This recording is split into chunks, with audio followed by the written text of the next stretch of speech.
प्रिय विद्यार्थियों, बहुत ही शानदार सेशन चलने जा रहा है आप लोग के समक्ष।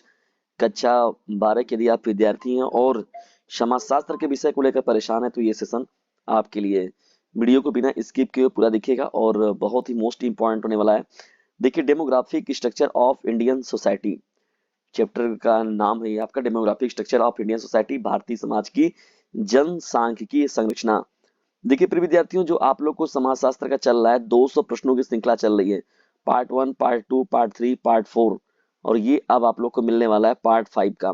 देखिए 200 महत्वपूर्ण जो ये अति लघु लघु जो प्रश्न दिए जा रहे हैं आप लोग को समाजशास्त्र के, इसमें ये आपका 5वां भाग है, ठीक है ना, जिसमें 81 से लेके 100 तक के प्रश्नों का डिस्कशन किया जाएगा। तो वीडियो यदि थोड़ा सा भी हेल्पफुल लगेगा तो इसे अपने क्लासमेट पर जबरदस्त तरीके से शेयर कीजिएगा। और चलिए बढ़ते हैं हम लोग आगे लेकर सेशन को। देखिए प्रिय विद्यार्थी, हम लोग का 21वां प्रश्न क्या है, 81वां। भारत में जन्म दर में कमी के कारण क्या है। देखिए भारत में जन्म दर में कमी के कारण की बात हो रही है। भारत में जन्म दर में कमी के कारण क्या है। देखिए शिक्षा हो गया, परिवार नियोजन। देखिए शिक्षा मुख्य रूप से जो होता है वो जन्म दर में कमी के कारण मुख्य रूप से होता है। परिवार नियोजन कार्यक्रम जो होता है ये बहुत ही महत्वपूर्ण है। और महिलाओं के सामाजिक आर्थिक सशक्तिकरण, देखिए ठीक है, ये भी देखिए बहुत ही मोस्ट इंपॉर्टेंट हो जाएगा। यानी भारत में जन्म दर में कमी के कारण में अगर देखा जाए तो शिक्षा हो गया, इसमें परिवार नियोजन कार्यक्रम हो गया, देखिए महिलाओं के सामाजिक आर्थिक सशक्तिकरण की बात होती है। ये सभी जो होते हैं भारत में जन्म दर में कमी के कारण के लिए मुख्य रूप से जिम्मेदार होते हैं, ठीक है ना। चलिए आगे बढ़ते हैं हम लोग। 81वां प्रश्न के बाद हम लोग बढ़ते हैं यहाँ पर 82 प्रश्न की ओर। देखिए 82वां हम लोग का प्रश्न क्या है, फटाफट शेयर भी कर दीजिए अपने क्लासमेट पर, ताकि खुद भी आप लोग इसका लाभ उठाइए और आपके जो क्लासमेट है फ्रेंड सर्कल में वो भी इस चैनल से लाभान्वित हो सके। और जबरदस्त तरीके से इसे अपने क्लासमेट पर शेयर भी कर दीजिए प्रिय विद्यार्थियों, क्योंकि सेशन बहुत ही महत्वपूर्ण है। मृत्यु दर में कमी के कारण क्या है। मृत्यु दर में कमी के कारण क्या है। देखिए मृत्यु दर में कमी के कारण अगर देखा जाए तो बेहतर स्वास्थ्य सुविधाएं। पहले अगर देखा जाए तो स्वास्थ्य सुविधाएं जो है पहले से बहुत ही अब बेहतर हो चुकी हैं, ठीक है ना। ये देखिए सबसे महत्वपूर्ण कारण है। दूसरा देखा जाए तो पोषण में सुधार जो है ना, साबुत अनाज या जो ऊपर की तरफ जो है लोगों का ज्यादा देखने को मिला है, जो झुकाव है। तो बेहतर स्वास्थ्य सुविधाएं हो गई, पोषण में सुधार हो गया, और साथ ही साथ जागरूकता की जो बात हो गई, ठीक है। ये सभी जो है मृत्यु दर में कमी के कारण के लिए मुख्य रूप से जिम्मेदार हैं। तो मृत्यु दर में कमी के कारण के रूप में कौन कौन से, बेहतर स्वास्थ्य सुविधाएं हो गई आपकी, पोषण में सुधार हो गया, और साथ ही साथ जागरूकता हो गया। तो ये सभी जो है मृत्यु दर में कमी के कारण के रूप में लिए जाते हैं, ठीक है ना। चलिए आगे बढ़ते हैं हम लोग यहाँ पर 83 प्रश्न की ओर। देखिए 83वां प्रश्न क्या है, जनसंख्या नीति का उद्देश्य क्या है। जनसंख्या नीति का क्या उद्देश्य है। देखिए जनसंख्या नीति के बारे में बात करें तो जनसंख्या नीति का उद्देश्य जो होता है, जनसंख्या वृद्धि को नियंत्रित करना। क्या करना, जनसंख्या नीति का सबसे महत्वपूर्ण जो उद्देश्य होता है, जनसंख्या वृद्धि को नियंत्रित करना और संसाधनों का समान वितरण जो है वो सुनिश्चित करना होता है। ये जो होता है जनसंख्या नीति के महत्वपूर्ण रूप से उद्देश्य है। यानी जनसंख्या नीति के अंतर्गत जो होता है वो क्या होता है, जनसंख्या नीति का उद्देश्य होता है जनसंख्या वृद्धि को नियंत्रित करने का जो काम होता है, ये जनसंख्या नीति के अंतर्गत ये काम सौंपा गया है। और संसाधनों का समान वितरण जो है सुनिश्चित करने का जो काम होता है वो जनसंख्या नीति के अंतर्गत आता है, ठीक है। ये आपका प्रश्न संख्या हो जाएगा 83। चलिए बढ़ते हम लोग महत्वपूर्ण प्रश्नों की श्रृंखला में आपके 83 के बाद प्रश्न संख्या 84 की ओर, ठीक है ना, 84 प्रश्न की ओर। भारत में बुजुर्ग जनसंख्या के क्या प्रभाव है। भारत में बुजुर्ग जनसंख्या के क्या प्रभाव हैं। देखिए बात हो रही है यहाँ पर बुजुर्ग जनसंख्या का। तो बुजुर्ग जनसंख्या का अगर देखा जाए तो स्वास्थ्य सेवाओं की मांग बढ़ती है। भाई जाहिर सी बात है कि जब व्यक्ति वृद्धावस्था में पहुंचते हैं लोग, तो आप देखते हैं कि समस्याएं जो ज्यादातर समस्याएं जो देखने को मिलती है मुख्य रूप से जो है वृद्धावस्था में देखने को मिलती है। तो बुजुर्ग जनसंख्या का कारण क्या होता है, स्वास्थ्य सेवाओं की मांग बढ़ती है और सामाजिक सुरक्षा पर दबाव पड़ता है। सामाजिक सुरक्षा पर जो है वो दबाव पड़ता है, क्योंकि जो समाज के सुरक्षक के रूप में होते हैं, रक्षक के रूप में होते हैं, उनकी जनसंख्या कम होने लगती है। तो इस तरीके से क्या होता है, वो एक विशेष रूप से प्रभावित समाज होता है एक तरीके से देखा जाए तो, ठीक है ना। ये भी आपका 84वां प्रश्न है, बहुत ही मोस्ट इंपॉर्टेंट है। प्रश्न संख्या बढ़ते हैं हम लोग 85 प्रश्न की ओर। शहरी और ग्रामीण जनसंख्या में क्या अंतर है। शहरी और ग्रामीण जनसंख्या में क्या अंतर है। देखिए शहरी जनसंख्या अगर देखा जाए तो मुख्यतः जो होता है प्रिय विद्यार्थियों वो औद्योगिक और सेवा क्षेत्रों में कार्यरत है। कहाँ पर है, शहरी जनसंख्या जो है वो मुख्यतः कहाँ पर है, औद्योगिक और सेवा क्षेत्रों में कार्यरत है। जबकि ग्रामीण जनसंख्या जो होता है प्रिय विद्यार्थियों का देखा जाए तो कृषि और संबंधित गतिविधियों पर निर्भर है, ठीक है ना। ग्रामीण में देखा जाए तो मुख्य रूप से क्या होता है, ग्रामीण के लोग जो होते हैं वो मुख्य रूप से उनका जो व्यवसाय होता है वो कृषि व्यवसाय होता है ना। गाँव के जो देखा जाए मुख्य रूप से जो है या तो पूरे, अगर भारत को जानते भी आप लोग कि कृषि प्रधान देश है, लगभग 70% लोग यहाँ की जो आबादी है वो कृषि पर निर्भर है। और औद्योगिक क्षेत्रों में अगर शहरों में देखा जाए तो औद्योगिक और सेवा क्षेत्रों में लोग कार्यरत रहते हैं, तो इस तरीके से जो है उनका क्रियाकलाप चलता है, ठीक है। ये है आपका प्रश्न संख्या 85 हो जाएगा, ठीक है ना, मोस्ट इंपॉर्टेंट है ये। चलिए बढ़ते हैं हम लोग 85 के बाद यहाँ पे विद्यार्थियों आगे लेकर सेशन को, और देखते हैं अपने प्रश्नों को। देखिए हम लोग का जो है ये प्रश्न क्या है, प्रश्न संख्या आप लोग का 86 पढ़ रहे हैं हम लोग, लेकिन ये चैप्टर भी ध्यान रखिए। Social institution continuity and change. Social institution continuity and change, सामाजिक संस्थाएं क्या होती हैं, और सामाजिक संस्थाओं के अंदर जो होता है निरंतरता और परिवर्तन क्या चीज होता है। सोशल इंस्टीट्यूशन में अगर देखा जाए तो कंटिन्यूटी एंड चेंज, सामाजिक संस्थाएं, निरंतरता और परिवर्तन, ये चीज जब होता है तो कहाँ देखने को मिलता है मुख्य रूप से, और ये चीजें क्या होती हैं, ठीक है ना, इस पर हम लोग अब डिस्कस करने वाले हैं, ठीक है ना। बहुत ही इंपॉर्टेंट रहेगा आप लोग के लिए सेशन, फटाफट शेयर करते चलिए। 86वां प्रश्न है अब, भारतीय समाज में परिवार का क्या महत्व है। भारतीय समाज में परिवार का क्या महत्व है। देखिए परिवार का देखा जाए तो प्राथमिक इकाई के रूप में, यानी समाज का जो प्राथमिक इकाई होता है, परिवार जो होता है समाज की प्राथमिक इकाई होता है। यानी समाज का परिवार जो होता है समाज की क्या होता है, प्राथमिक इकाई के रूप में है, जो बच्चों को सामाजिक और सांस्कृतिक मूल्यों की शिक्षा देती है। यानी मुख्य रूप से देखा जाए तो देखिए बच्चों का देखा जाए तो परिवार जो होता है, परिवारों में जब बच्चे छोटे होते हैं तो वो पहली चीजें सीखते हैं जो वो परिवार में ही सीखते हैं, ठीक है ना। यानी समाज का प्राथमिक इकाई परिवार होता है, और बच्चे को जो भी सामाजिक जो व्यवहार मिलता है या सांस्कृतिक जो मूल्य मिलते हैं, मूल्यों की शिक्षा जो मिलती है वो प्राथमिक रूप जो शिक्षा मिलती है वो परिवार से ही मिलती है, ठीक है। तो ये आपका प्रश्न संख्या 86 हो जाएगा, और ये भी बहुत ही मोस्ट इंपॉर्टेंट होने वाला है, ठीक है। ये प्रश्न रहेगा, फटाफट शेयर करते चलिए प्रिय विद्यार्थियों, तभी मजा आएगा पढ़ने और पढ़ाने का। हम लोग 100 प्रश्न की ओर पहुंचने वाले हैं पास में। भारतीय समाज में महिलाओं की स्थिति में क्या परिवर्तन आया है। भाई जाहिर सी बात है कि अब देखा जाए तो महिलाओं की स्थिति देखा जाए तो महिला सशक्तिकरण की बात हो रही है। यानी भारत के जो वर्तमान जो प्रधानमंत्री हैं माननीय श्री नरेंद्र मोदी जी, तो वो देखिए जो है महिलाओं के सशक्तिकरण की बात करते हैं, आत्मनिर्भर भारत के बारे में बात करते हैं वो। तो देखिए शिक्षा हो गया, रोजगार हो गया, और कानूनी सुधारों के माध्यम से देखा जाए तो महिलाओं की स्थिति में भी सुधार हुआ है, ठीक है। ये स्थिति मुख्य रूप से देखने को मिला है, ठीक है ना। जैसे देखा जाए तो संप्रदाय, अलग अलग धर्म संप्रदाय में भी ये चीजें देखने को मुख्य रूप से मिली है, ठीक है ना। ये इंपॉर्टेंट रहेगा आप लोग का प्रश्न। चलिए महत्वपूर्ण प्रश्नों की श्रृंखला में लोग आगे बढ़ते हैं, और यहाँ पर अब 88 प्रश्न की ओर। परंपरा और आधुनिकता में क्या संबंध है। परंपरा और आधुनिकता में क्या संबंध है। परंपरा और आधुनिकता में क्या संबंध है। देखिए परंपरा और आधुनिकता का संबंध जो है प्रिय विद्यार्थियों का देखा जाए तो समायोजन और संतुलन का है। परंपरा और आधुनिकता का जो संबंध होता है वो समायोजन और संतुलन का है, और आधुनिकता जो होता है परंपरा को नई दृष्टि प्रदान करती है। यानी आधुनिकता जो होती है वो परंपरा को एक नई दिशा के, यानी किसी भी चीजों पर जो है वो अपने नए तरीके से जो है स्वरूप में, नए स्वरूप में उसे दिखाने का प्रयास जो करती है वो आधुनिकता करती है, ठीक है ना। और परंपरा जो होता है मुख्य रूप से जो होता है वो ये एक पुरानी जो व्यवस्थाएं चली आती हैं तो उनके बेस पर ये बात करते हैं, और उसमें कुछ नई दृष्टि से जो है आधुनिक परंपराओं को नई दृष्टि प्रदान करने का काम जब ये करता है, किया जाता है परंपरा में, तो उसे हम लोग आधुनिकता का सहारा लेकर ये कार्य करते हैं। चलिए 89 प्रश्न की ओर बढ़ते हैं हम लोग। 89 प्रश्न क्या है, सामाजिक संस्थाओं में निरंतरता क्यों बनी रहती है। सामाजिक संस्थाओं में निरंतरता क्यों बनी रहती है। तो चलिए आइए देख लेते हैं इस प्रश्न को हम लोग, ये भी प्रश्न बहुत महत्वपूर्ण है। सामाजिक संस्थाओं में निरंतरता क्यों बनी रहती है। देखिए परंपराओं की बात हो गई, धार्मिक मान्यताओं की बात हो गई, और सांस्कृतिक मूल्यों के कारण क्या होता है, सामाजिक संस्थाओं में निरंतरता बनी रहती है। सामाजिक संस्थाओं के रूप में निरंतरता कंटिन्यूटी बनने का सबसे महत्वपूर्ण रीजन जो होता है वो क्या होता है, परंपरा, धार्मिक कोई मान्यताएं हो गई, सांस्कृतिक मूल्य के कोई विशेष तथ्य हो गए, तो ये सभी लोग जिम्मेदार होते हैं निरंतरता के लिए, ठीक है ना, मुख्य रूप से सामाजिक संस्थाओं में, ठीक है। तो ये आपका 89वां प्रश्न रहेगा, और ये भी बहुत ही महत्वपूर्ण रहेगा। चलिए अब बढ़ते हैं हम लोग यहाँ पर 90 प्रश्न की ओर, ठीक है ना। विवाह प्रणाली में क्या परिवर्तन हुए हैं। विवाह प्रणाली में विवाह प्रणाली में क्या परिवर्तन हुए हैं? विवाह प्रणाली में क्या परिवर्तन हुए हैं?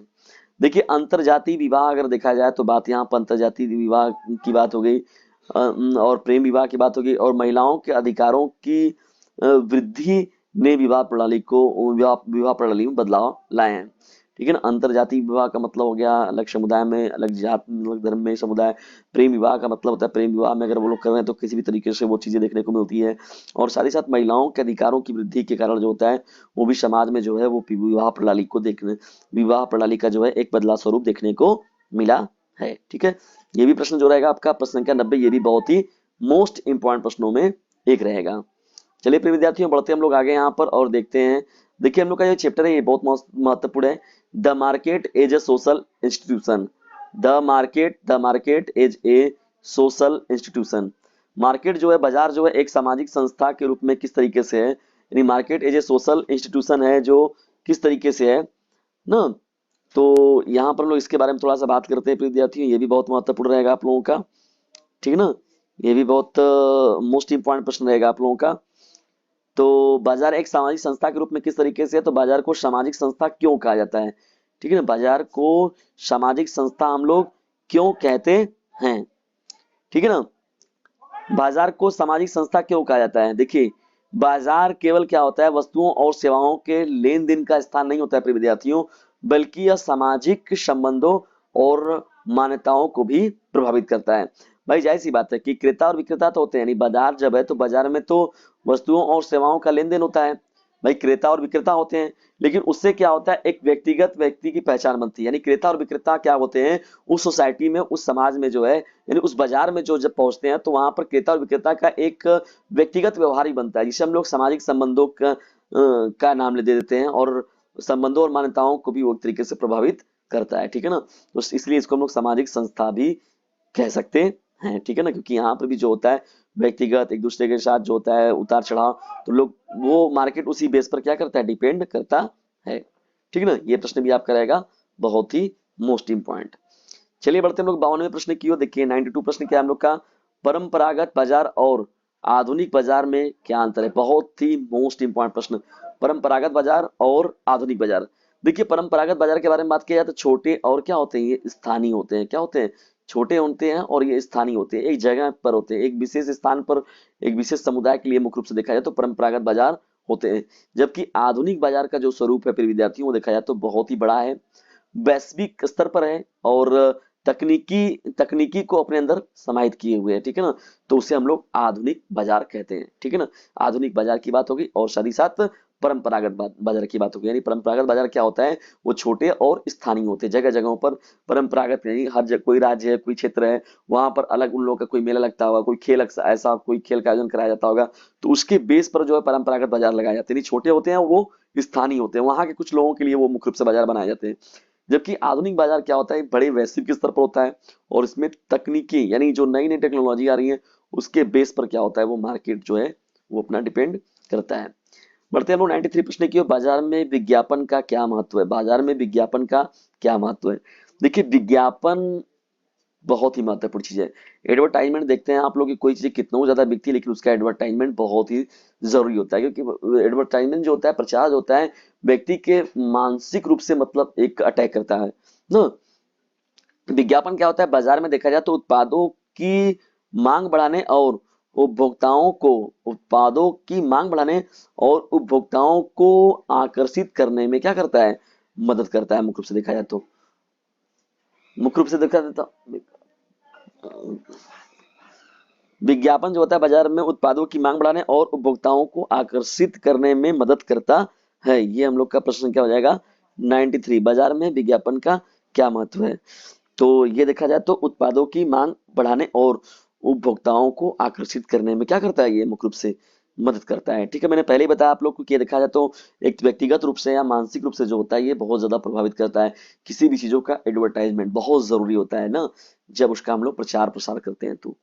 चलिए बढ़ते हैं हम लोग अब 94 प्रश्न की ओर। देखिए 94वां प्रश्न क्या है हम लोग का, बाजार का सामाजिक असमानता पर क्या प्रभाव है? बाजार का सामाजिक असमानता पर क्या प्रभाव है?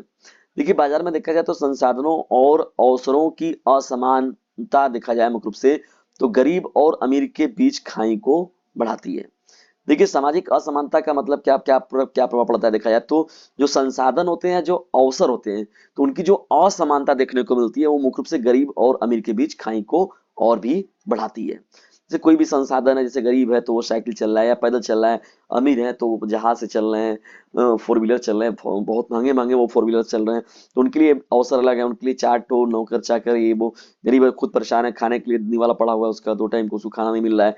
नहीं, जैसे कहा गया मूलभूत आवश्यकताएं जो है कि रहने के लिए घर और खाने के लिए भोजन और पहनने के लिए कपड़ा, तो वो उसके लिए भी परेशान है।